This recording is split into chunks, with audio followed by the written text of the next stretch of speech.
കൂടുതലും ഞാൻ മറ്റുള്ളവരുടെ കാര്യങ്ങൾ ഞാൻ നിയോഗം വച്ച് പ്രാർത്ഥിക്കാറുണ്ട്. അതുപോലെ തന്നെ എല്ലാ ദിവസവും കൊന്തയെല്ലും. എനിക്ക് ഏറ്റവും സന്തോഷമുള്ളൊരു കാര്യം എന്ന് വെച്ചാൽ, ഞാൻ ഇപ്പോൾ കൊന്തയല്ല, 6 മണിക്കാണ് ഒരു സമയം. 8 മണിയൊക്കെ ആകുമ്പോഴത്തേക്കും ഒരു ഉറക്കത്തിൻ്റെ മൂടാവുന്നതുകൊണ്ട് ഞാൻ ആ സമയത്ത് ഇരിക്കത്തില്ല. അപ്പോൾ 6 മണിയൊക്കെ ആകുമ്പോഴത്തേക്ക് 5 മിനിറ്റ് വൈകിയാലും എൻ്റെ അച്ഛൻ ഓടി ഒന്ന് പറയും, മോനെ നീ കൊന്ത ചൊല്ലുന്നില്ലേ എന്ന് ഓടി ഒന്ന് ചോദിക്കും. അപ്പം എൻ്റെ വീട്ടിൽ ഞാൻ ആദ്യം വിചാരിച്ചതിനൊക്കെ എതിർപ്പായിരിക്കും, പക്ഷേ അവർക്കെല്ലാം 100% ഭയങ്കര സന്തോഷമാണ്.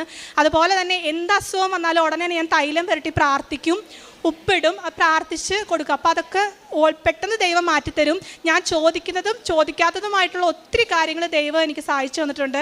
അതുപോലെ തന്നെ ഞാൻ എവിടെ പോകുന്നോ അവിടെയൊക്കെ കൃപാസനമായിട്ട് ബന്ധപ്പെട്ട ഒരാളുണ്ടാവും എന്നെ സഹായിക്കാൻ. അല്ലെങ്കിൽ മാതാവ് അയച്ച പോലെ ഒത്തിരി പേര് സഹായത്തിന് എനിക്ക് ഭയങ്കര സന്തോഷമായിട്ട്, നമുക്ക് നമ്മുടെ സ്വന്തക്കാർ സഹായിക്കുന്നതിലും കൂടുതലായിട്ട് മറ്റുള്ളവർ നമ്മളെ സഹായിക്കുന്നതായിട്ട് തോന്നിയിട്ടുണ്ട്. അത് മാതാവ് അയക്കുന്നതായിട്ട് എനിക്ക് തോന്നിയിട്ടുണ്ട്. മാതാവ് എന്താ പറയുക, എപ്പോഴും എൻ്റെ കൂടെ ഉണ്ട്.